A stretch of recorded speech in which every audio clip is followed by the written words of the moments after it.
Greetings smartwatch fans! Ito meron tayo ditong bagong outdoor smartwatch from KK-TIC. Ang KK-TIC Tank T6. At ang smartwatch nito, kung napapansin nyo, ay merong offline map, merong AMOLED screen, at merong built-in GPS. Ito ay isang rugged outdoor smartwatch na affordable and with support for built-in positioning system at meron ding offline map and loaded ng sports functions. Sa video na ito, aalamin natin ang iba't ibang features na loaded sa smartwatch. Titingnan rin natin ang kanyang design. And of course, kung may mga katanungan kayo about sa smartwatch nito, drop lang ng comment and support our channel, ang nag-iisang Smartwatch Pinoy TV. Okay, so umpisa na natin and let's explore yung KK-TIC Tank T6. So ito yung packaging natin. Meron tayong details about the smartwatch. Ito yung sabi ko kanina, meron tayong GPS positioning, 3 ATM waterproof at merong offline map. So ano pa ba ang details na rin dito? Ito, yun. Ito yung importante. Military grade certified, drop tested. Rugged design for outdoor activities to. Okay, high water pressure resistance yung nakalagay dito. Medyo maliit nga lang. Okay. Pero yung nakalagay dito 3 ATM, certified 3 ATM, high water pressure resistance. And dito sa gilid, meron tayong additional features. Meron pa ring Bluetooth calling, GPS system, meron tayong storage space, 4 GB of storage space, and multi-sports mode. So, rugged outdoor smartwatch from KK-TIC. And talking about the smartwatch, so ito yung smartwatch natin. Sporty, outdoor yung design.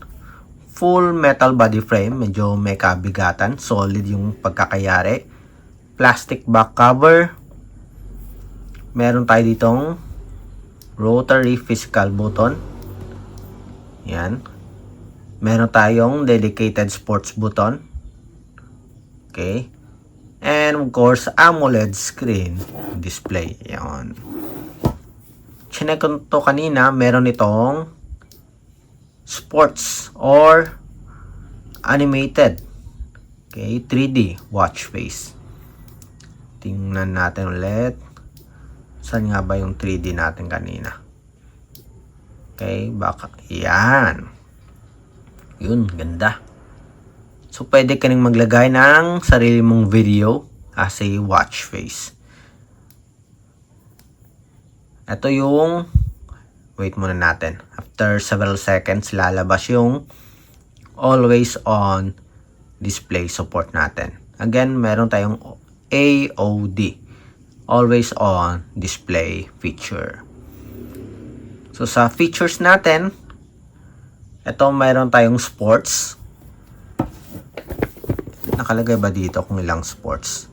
Wala. Pero 100 plus. Sa pagkakaalala ko, meron tayong 100 plus sports functions. So meron tayong daily activity tracking.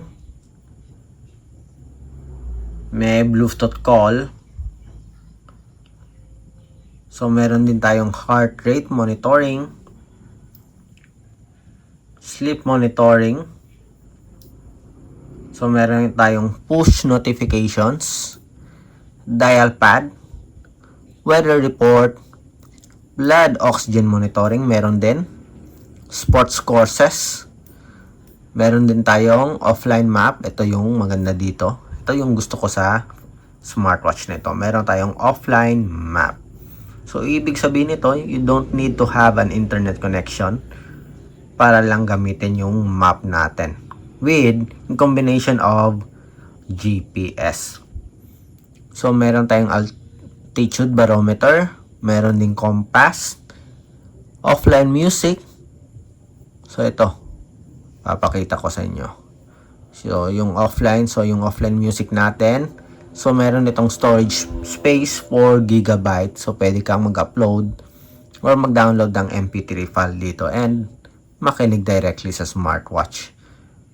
So, ito yung tatlo natin na feature for music mode. Meron tayong phone mode, merong watch mode, at merong Bluetooth headset, yung TWS headphone.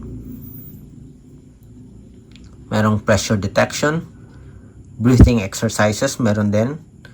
May calendar, mobile voice assistant, calculator. Ito may picture gallery din. Yan. So, pwede ka mag-upload or mag-download ng picture dito. Meron ding video support.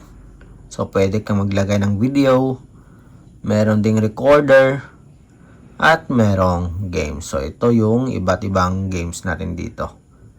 So, marami din na games na loaded sa ating smartwatch. Period tracking, alarm clock, stopwatch. Meron din tayong timer, flashlight, find device, meron ding live camera. Ito yung sa remote photo control natin. May world clock. And sa settings natin, ito yung display natin. Clock style. Yung idle clock, yun yung ating, kung hindi ako nagkakamali, ito yung ating always on display. Okay, activated yung always on display natin. So, may music mode, options, UI effect, yan, may animation. So, kahit yung menu natin, meron siyang animation feature. Brightness option, multiple language support, power saving mode, meron din, at iba pa. Okay, storage space, 4 GB. About natin, T6. Okay, ito ang KK TicTank T6.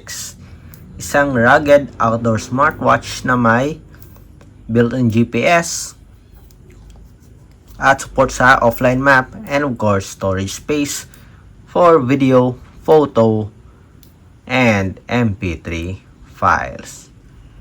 Okay, ito ang ating KK TicTank T6.